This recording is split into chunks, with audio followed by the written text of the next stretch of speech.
Avui vull compartir amb vosaltres un consell que no m'ha donat ningú, però que he après al llarg d'aquests anys, i és aprendre a donar.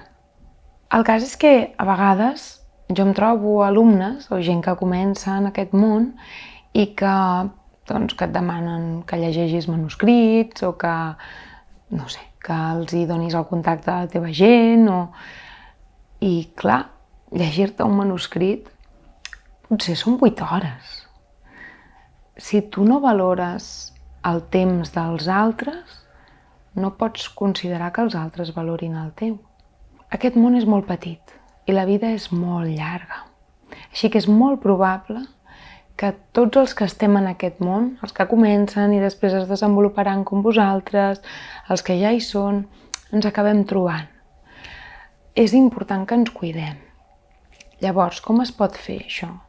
Doncs, per exemple, jo quan demano als meus lectors que es llegeixin algun llibre, doncs després, primer els demano a veure si cobren per això. Si no cobren o m'insisteixen en que no em volen cobrar res perquè són amics o el que sigui, doncs els convido a dinar com a mínim, els hi porto un petit regal, els cuido, perquè al final, igual com si a tu algú et demana fer alguna cosa, agrairàs que t'ho agraeixin i que et facin algun detall, doncs el mateix. A vegades aquest món de l'escriptura o dels artistes sembla que com que ho fem amb passió, doncs no es compten les hores o no necessitem viure, no? Econòmicament. I jo crec que el que millor ens pot anar a tots és que ens professionalitzem. Això vol dir que només podem fer les coses cobrant? No, però que la nostra feina és una feina.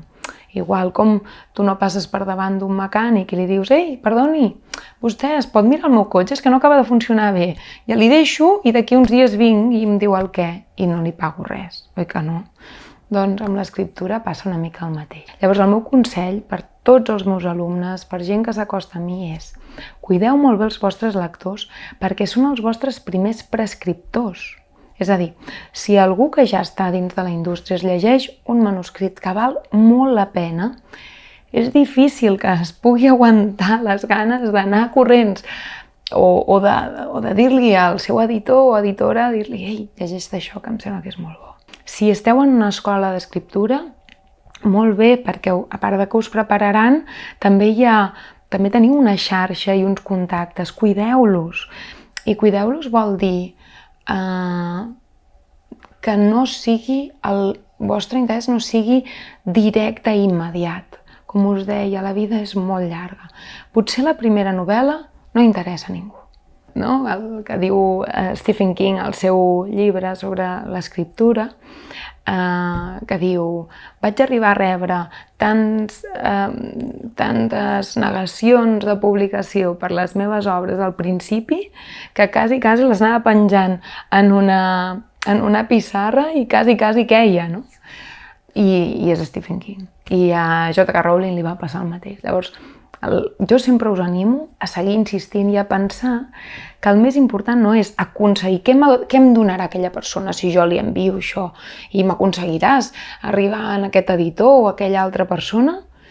Això no és tan important com establir una bona relació, aprendre d'aquella persona que a més té tot un coneixement que tu no tens, perquè encara estàs començant. Per tant, jo això no ho sabia quan vaig començar, però els èxits mai venen sols. Per molt que sembli que l'escriptor s'asseu, es posa a escriure i aconsegueix un llibre fantàstic, es publica i és un èxit, això és mentida.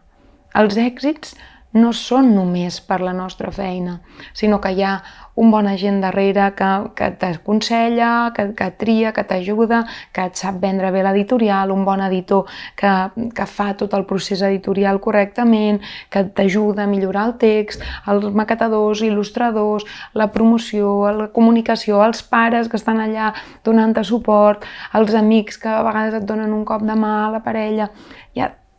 L'èxit és gràcies a tot aquest conjunt de persones. a amics, escriptors que et diuen ei, per aquí no vas bé. Tota aquesta gent t'està ajudant a arribar a algun lloc. No te n'oblidis, perquè tu sol no aniràs enlloc. Necessites aquesta xarxa. Per tant, cuida-la des del primer dia. No te n'oblidis.